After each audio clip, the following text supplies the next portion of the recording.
peace, love, and healing. Welcome to the first ever episode of BeanBag Talks.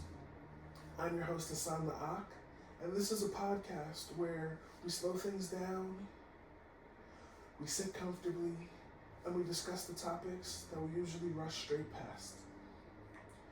For the first episode, the topic will be examining human trafficking through an interdisciplinary perspective.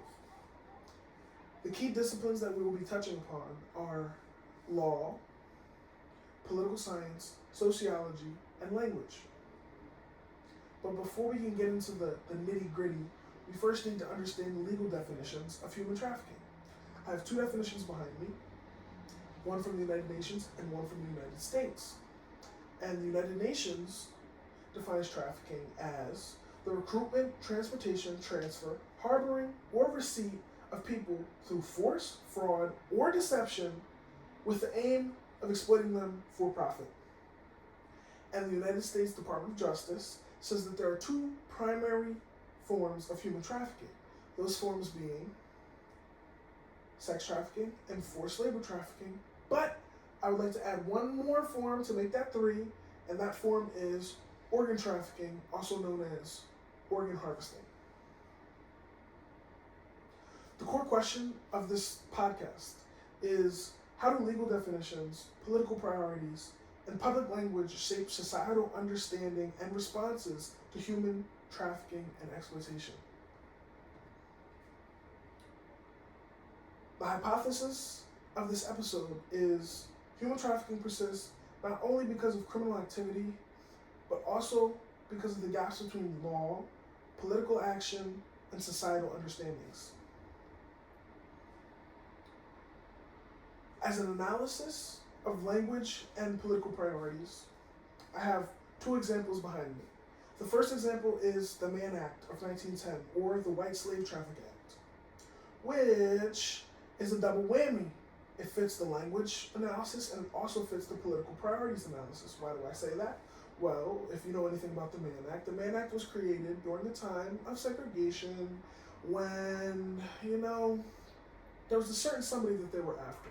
And this person that they were after was the current heavyweight boxing champion of the world by the name of Jack Johnson.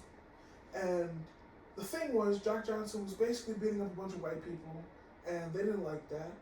And he also had this little, fetish where he liked to engage in activities with white women.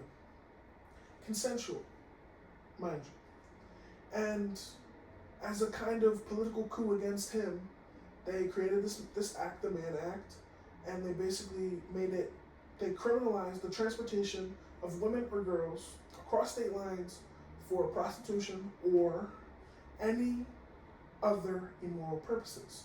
Now, why I say that this is a double whammy and this fits both of the analysis disciplines is because, first of all, because he was black, they created this act to basically tell him you cannot be with white women, even because it was all consensual. None of these women were prostitutes. That wasn't the case. These were just women he liked and he wanted to bring with him. And also because any other immoral purpose, what does that even mean?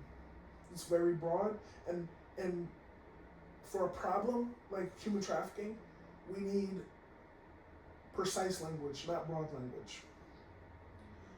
The next example that I have is the Chinese organ harvesting scandal, which, if you've never heard anything about it, basically, in 2019, an investigation was launched, around 2019, an investigation was launched where the international community was like, wait a second, we're a developed country, how come we don't got so many organs? In America, in Canada, in other developed countries in Europe and all over the world, it can take years on a waiting list to finally get an organ if you're able to pay for it. And when they looked into China, the wait list was like days to weeks, and something wasn't adding up. So they started looking into it, and they found out that China was involved in a organ harvesting scandal where they were executing prisoners, or basically people they deemed enemies of the state, and They were just taking the organs, and that's what they were using.